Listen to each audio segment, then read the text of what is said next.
It's hard to believe this is the last Shabbat of the year 5780, and what a year it has been. Early on in the pandemic, when people were first adjusting to life in lockdown, I remember a friend said to me that she was lacking in prairie skills. What are prairie skills? I asked her.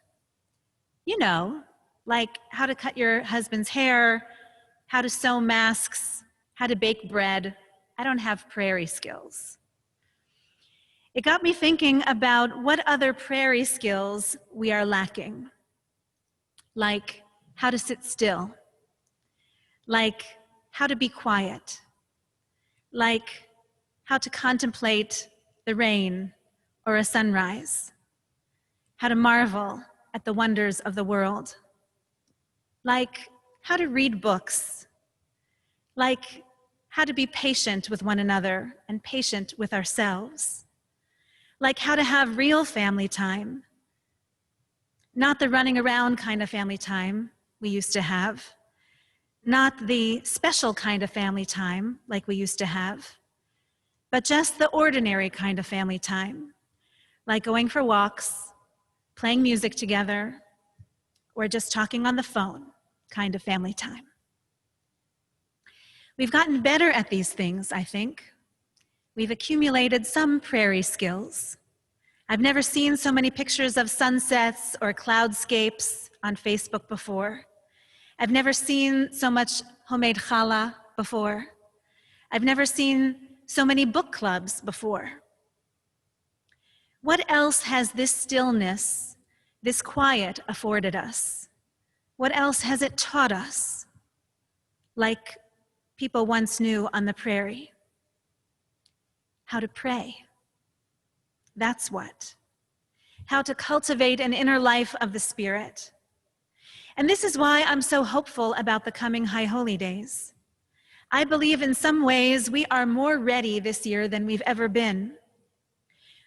Over many months, we have cultivated a number of the skills needed to enrich and prompt prayer, like fear, real fear, like awe, real awe, like loss and quiet, and of course, a whole lot of gratitude. This year, instead of rushing out the door with our tickets in our hands, stressing over parking and finding a good seat, instead we can focus our energies now on other things, like how to prepare for the quality of our prayers. And by that, I don't mean Hebrew skills or learning the melodies. I mean our ability to reflect and to contemplate on our own lives and to better understand our place in this wild world. Tomorrow night will be Slichot. Really, the banner will be waved that Rosh Hashanah is upon us. That's when we turn our full attention to the High Holy Days. Yes, there are still some practical things we need to get into order, like if you haven't received your ticket yet with the special password on it, please be in touch with the office right away. Do take time after Shabbat to orient yourself with the website. Practice logging on. And if you know of a fellow congregant or a relative or a friend who could use a little coaching, a little helping to reassure them that they can find their way for the holy days, give a call, walk them through it. It's also time to prepare our children and grandchildren so they know what to expect for the coming High Holy Days. There are still family activity packs that you can pick up from the temple if you wish.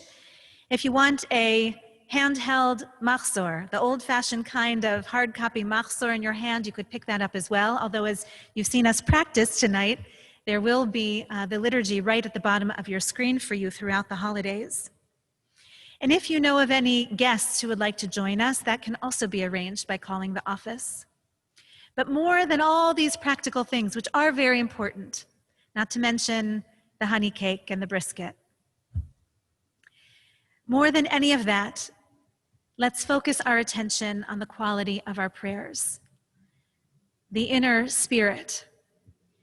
It's been trained well over these 6 months, and now it can be put to the test as we prepare to cross over the threshold into a new year.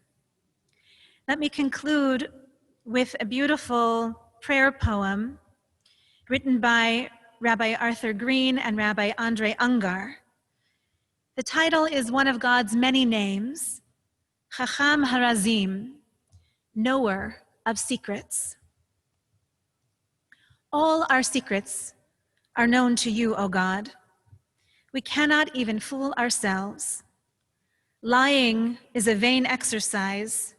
Help us not even to try. How could we deceive you? For you are within us, at once forming and knowing our most secret thoughts. We live in a world of illusion. Each of us thinks we are separate and alone, cut off, misunderstood, unwanted. We forget that we are part of your glory.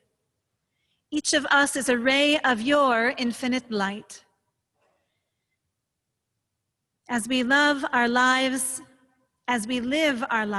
rent asunder, each in our own small world, help us, God, to remember what we often forget, that we need one another, that we are each a part of one another, and some place so well known and yet so secret, we may find our true solace in you.